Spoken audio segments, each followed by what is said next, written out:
আসসালামু আলাইকুম। আবারও হাজির হলাম আপনাদের মাঝে নতুন আরেকটি ভিডিও নিয়ে। আপনারা দেখতে পাচ্ছেন আমাদের সামনে একটি স্যামসাং ব্র্যান্ডের মনিটর আছে এবং এটি পাওয়ারটি আমরা অন করেছি। দেখতে পাচ্ছেন এখানে পাওয়ার এলইডি জ্বলেছে। তো এটা সমস্যাটা কি সেটা দেখার চেষ্টা করতেছি। তো ডাটার জায়গাতেও আসলে ওই যে নো সিগন্যাল দেখতে পাচ্ছি আমরা, মানে একেবারে লাইট কম, কিন্তু লাইটের চাইতে বেশি আমাকে দেখা যাচ্ছে। ভিতরে ডাটা যতটুকু দেখা যাচ্ছে অ্যাঙ্গেল করলে তার চাইতে বেশি দেখা যায় আমাকে। তো আমরা একবার পাওয়ারটি অফ করে অন করে দেখি। আসলে এই প্যানেলটি হলো গ্লোসি প্যানেল, যার কারণে আমাকে দেখা যাচ্ছে। তো আমরা ব্যাকপার্টটি খুলে নিলাম। এরপর আমরা ভালোভাবে খেয়াল করে দেখছি যে সার্কিটে আসলে এইখানে কাজ করা হয়েছে। তো এখানে কী ছিল, এখানে মূলত হলো ক্যাপাসিটারগুলো থাকে। তো আসলে এই ক্যাপাসিটারগুলো চেঞ্জ করা হয়েছে। তো আমরা ব্যাক লাইটের কোনো যে লাইটের কেবলগুলো আছে সেখানে কোনো ফায়ারিং আছে কিনা সেটাও দেখে নিলাম। কারণ ক্যাপাসিটার খারাপ হওয়ার সাথে সাথে যদি ইনভার্টার নষ্ট হয়ে যায় সেক্ষেত্রে অনেক সময় লাইট দায়ী থাকে। তো আমরা এখানে সেই রকম কোনো কিছু লক্ষণ দেখিনি। তো চলুন, মূল বিষয় হলো যে এখন আমাদের দেখতে হবে যে আসলে এইখানে যে আমাদের ইনভার্টার সেকশনে যে ড্রাইভারগুলো আছে সেইগুলো কোনো সমস্যা আছে এখানে তা দেখতে হলে আমাদের সার্কিটে খুলতে হবে। তো চলো আমরা খুলে নিই সার্কিটগুলো।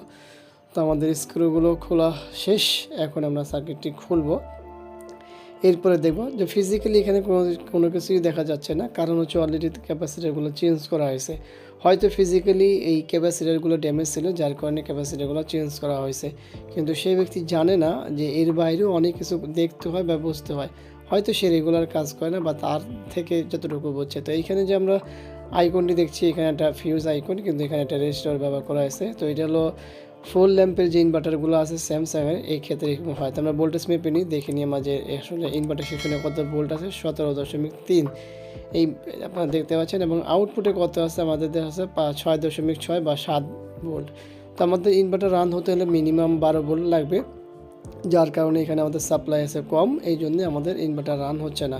ক্যাপাসিটার শুধু চেঞ্জ করলেও হয় না, কারণ হচ্ছে এর সাথে অনেক সম্পর্ক থাকে। তো এই যে এখানে যে রেজিস্ট্যান্সটি দেখতে পাচ্ছেন আপনারা, সেই রেজিস্ট্যান্সটি আমরা এখন পাল্টাবো। হাতা খুলতে হলে কী করতে হবে, সব কিছু ডিসকানেক্ট করে নিতে হবে। এরপর আমরা এই রেজিস্ট্যান্সটি এখান থেকে খুলবো।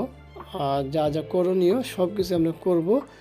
সঙ্গে থাকুন, দেখতে থাকুন। ভিডিওটি ভালো লাগলে অবশ্যই এখনই লাইক করে দিন, কমেন্টস করে দিন, আর অবশ্যই আমাদের এই চ্যানেলটি সাবস্ক্রাইব করে রাখবেন। পাশে থাকা বেল বাটনটি অবশ্যই চাপ দিয়ে রাখবেন, যাতে করে আমাদের প্রতিদিনের যে ভিডিওগুলো হয় সেই ভিডিওগুলো আপনাদের নোটিফিকেশনের মাধ্যমে আপনার মাঝে পৌঁছে যায়। আর যারা পেজ থেকে দেখছেন আমাদের এই ভিডিওটি, তারা অবশ্যই আমাদের পেজটি ফলো করে রাখবেন এবং অবশ্যই ভিডিওটি শেয়ার করবেন, কারণ এই ভিডিওর মাধ্যমে আমরা অনেক কিছু শেখাবো। অনেক কিছু বলতে দেখুন, আপনারা যদি নর্মালি হতেন যে ক্যাপাসিটার চেঞ্জ করতেন, তারপর যখন না হতো তখন কী করতেন, আসলে এই ভিডিওতে সেই ইনফরমেশনটাই আছে। তো ধরে নিন আপনি নিজেই ক্যাপাসিটার চেঞ্জ করতেছেন, এরপরেও হয়নি, তখন কি করবেন? ধরেন এখানে ফিউজের জায়গায় আছে একটা রেজিস্টার, তো সেই ক্ষেত্রে আপনাদের কী করণীয় আছে সেখানে আমরা কিন্তু দেখিয়ে দিলাম যে আসলে ভোল্টেজ মাপতে হবে। আর ভোল্টেজ মাপতে হবে কারণ আমাদের ইনভার্টার কিন্তু রান হবে 12 থেকে, একেবারে কমসে কম 12 ভোল্ট লাগবে। সেইখান থেকে 12 ভোল্ট থেকে আমাদের এখানে 17 ভোল্ট শো করে, যদি আমাদের এখানে 17 ভোল্ট নেই। তো যাই হোক, ভোল্ট এখানে 19-20 দেখাবে, এটাই স্বাভাবিক। লোডে গেলে এই জিনিসগুলো হলো পারফেক্ট পাওয়া যায়। তো যাক, আমরা এই রেজিস্ট্যান্সটি এখন জ্বালাই করবো। রেজিস্টারটি জ্বালাই করার পরে আমরা অবশ্যই কিন্তু আবারও আপনাদেরকে ভোল্টেজ মেপে দেখাবো। কারণ হচ্ছে কোনো জিনিস শিখতে হলে বা বুঝতে হলে সেটা পরিপূর্ণ দেখতে হয় এবং দেখানো লাগে। যদিও আমরা ভিডিওগুলো অনেক ভিডিও আছে শুধুমাত্র ইউজারদের জন্য করি, এই ভিডিওটা আপনারা অন্তত যারা সার্ভিস রিলেটেড আছে তারা দেখতে পারেন, এই জন্য এই ভিডিওটি তৈরি করা। তো চলুন, এখন আমরা যেটা করব সেটা হলো পাওয়ারটি দিব।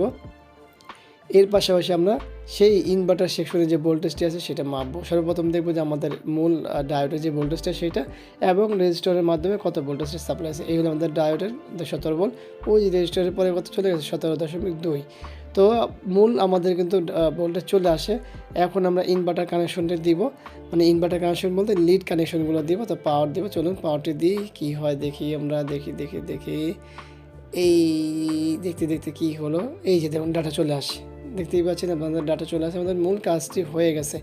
তো আশা করব এখন আমরা বিজে কেবলটি লাগিয়ে ডাটাটি দেখব। আশা করি ভিডিওটি আপনাদের ভালো লাগবে। ভিডিওটি ভালো লাগলে অবশ্যই লাইক করবেন, কমেন্টস করবেন, শেয়ার করবেন, আর অবশ্যই আমাদের এই চ্যানেলটি সাবস্ক্রাইব করে রাখবেন। পাশে থাকা বেল বাটন চাপ দেখবেন। আবারও দেখা হবে অন্য কোনো বিষয় নিয়ে। আজকের মতো এখানে বিদায়। আল্লাহ হাফেজ। আসসালামু আলাইকুম ওয়া রাহমাতুল্লাহি ওয়া বারাকাতুহু।